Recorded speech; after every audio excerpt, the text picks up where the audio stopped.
अगर आप नीट 2027 की तैयारी करने का सोच रहे हैं, तो ये वीडियो आपके लिए बहुत ज़्यादा इम्पोर्टेंट होने वाला है, क्योंकि जब भी आप कोई एग्ज़ाम की तैयारी करते हैं, तो आपको उसके बारे में सब कुछ पता होना चाहिए ताकि आप बेटर प्लान कर पाएँ उस एग्ज़ाम प्रिपरेशन लेवल को और ये भी सोच पाएँ कि क्या ये एग्ज़ाम आपके लिए है भी या नहीं।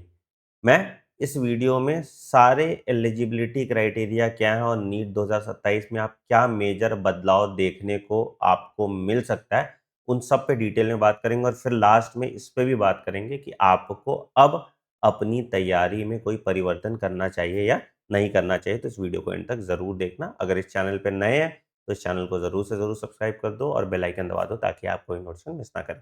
चलिए, आगे बढ़ते हैं और बात करते हैं नीट 2027 एग्ज़ाम की।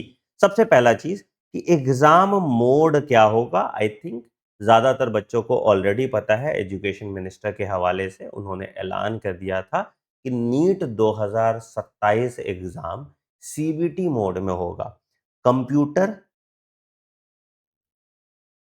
Based test. मतलब अभी तक जो आप एग्ज़ाम देते थे, वो पेन पेपर ओएमआर एग्ज़ाम होता था, है ना? आप फिज़िकली सेंटर पे जाते थे, ओएमआर फिल करते थे और एग्ज़ाम देते थे। सीबीटी के होने से कुछ फ़ायदे भी हैं और उससे ज़्यादा नुकसान है, जिस पे हम वीडियो के अंत में चर्चा करेंगे कि इसका क्या इम्पैक्ट पड़ने वाला है आपके प्रिपरेशन लेवल पे। बट अभी के लिए एस्टैब्लिश्ड है कि नीट 2027 का एग्ज़ाम सीबीटी मोड में ही होगा। ठीक है?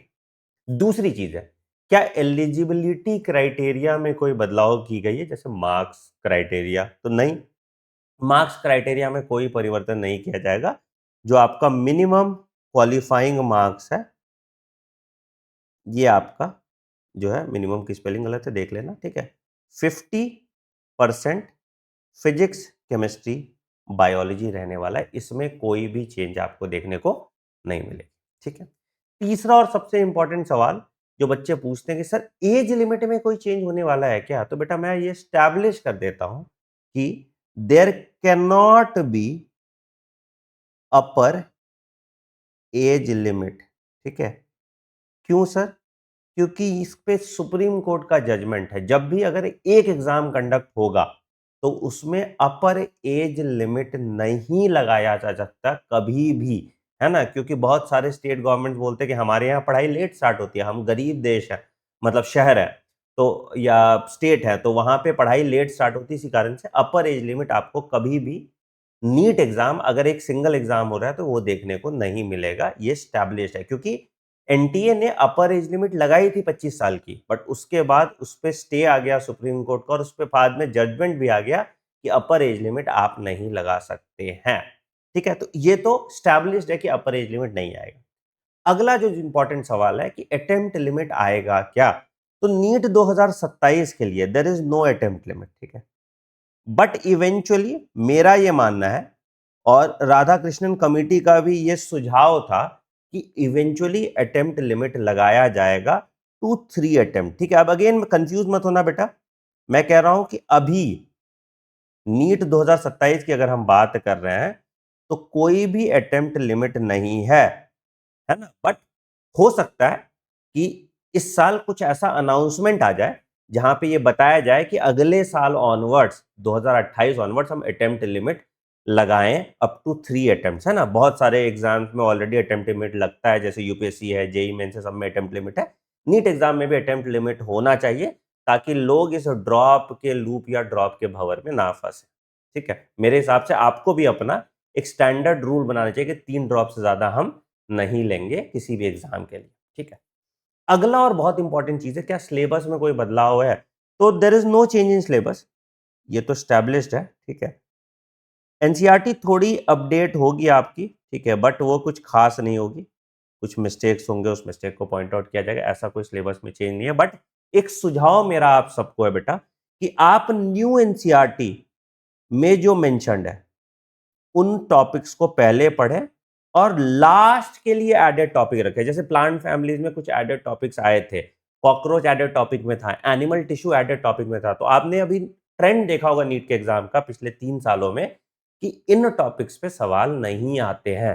तो एडेड टॉपिक को आप लास्ट के लिए बचा के रखें ठीक है, और अभी पहले न्यू एनसीईआरटी के हिसाब से अपनी पढ़ाई करें। ठीक है, अगला, एग्जाम पैटर्न में कोई बदलाव है तो बिल्कुल नहीं है, सेम आपका रहेगा। फिजिक्स 45, केमिस्ट्री 45 और बायोलॉजी 90 मार्क्स का रहने वाला है, +4 -1, इसमें भी कोई चेंज आपको देखने को नहीं मिलेगा। आखिरी और सबसे कठिन सवाल, क्या पेपर डिफिकल्टी लेवल अभी नीट 2026 जैसा होने वाला है या नीट 2025 जैसा होने वाला है? अभी 2 साल कंजिक्यूटिव बहुत टफ पेपर आया है, तो क्या ऐसा पेपर डिफिकल्टी लेवल होने वाला है?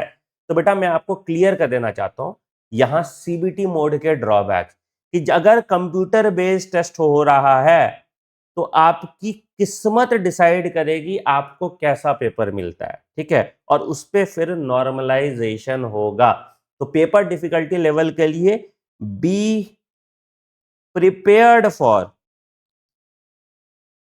Tough paper. कभी भी यूनिफॉर्म पेपर नहीं बनता है, चाहे आप जेई मेंस में देखोगे, चाहे आप किसी भी कॉम्पिटिटिव एग्जाम में देखोगे, जहां पे भी शिफ्ट में एग्जाम होते हैं ना। अब एक बार तो एग्जाम होगा नहीं आपका computer based test, multiple shift में होगा, 10 दिन के शिफ्ट में होगा, मतलब 20 पेपर्स बनेंगे।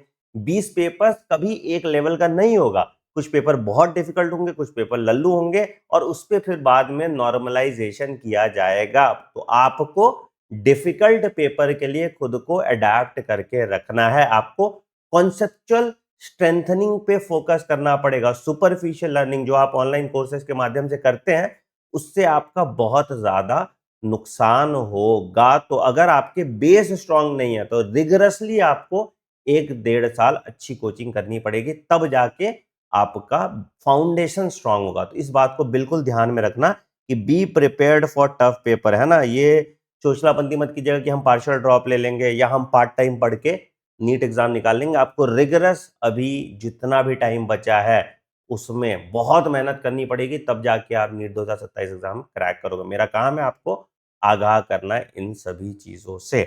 चल, अब बात करते हैं कैसे करनी चाहिए नीट 2027 की तैयारी। क्या ये हम ऑनलाइन मोड से करें, ठीक है, क्या ये हम ऑफलाइन मोड से करें, या क्या हम रेसिडेंशियल कोचिंग के मोड से इसको करें, ठीक है। अब इसके बारे में आपके जो कुछ भी सवाल है अबाउट नीट 2027 प्रिपरेशन टिप्स, ठीक है, ये आप कमेंट सेक्शन में मेंशन कीजिए, ठीक है। मैं शाम में एक वीडियो इस पे एनालिसिस पे कि किन बच्चों को ऑनलाइन कोचिंग करनी चाहिए, किन को ऑफलाइन करना चाहिए, किन को रेसिडेंशियल मोड में एडमिशन लेना चाहिए, उस पे एक डिटेल वीडियो बना दूंगा। बट मैं एक अपना पक्ष रख देता हूं बेटा, मैं एक रेसिडेंशियल कोचिंग चलाता हूं in the name of doctor Anand Mani residential coaching. आप गूगल कर सकते हैं, ठीक है, जहां पे हम बिना फोन के बिना डिस्ट्रैक्शन के बच्चों को पढ़ाते हैं। तो अगर आप हमारे बैचेस में एनरोल करना चाहते हो तो हमारा हेल्पलाइन नंबर 9007002666 पे कॉल कीजिए, मेरी टीम आपको विस्तृत जानकारी देगी। एंड अगर आपको सब कुछ ठीक लगता है तो आप यहाँ पे आके मेरे साथ नीट 2027 की तैयारी कर सकते हैं। हमारा बैच 1 जुलाई से स्टार्ट हो रहा है, ठीक है।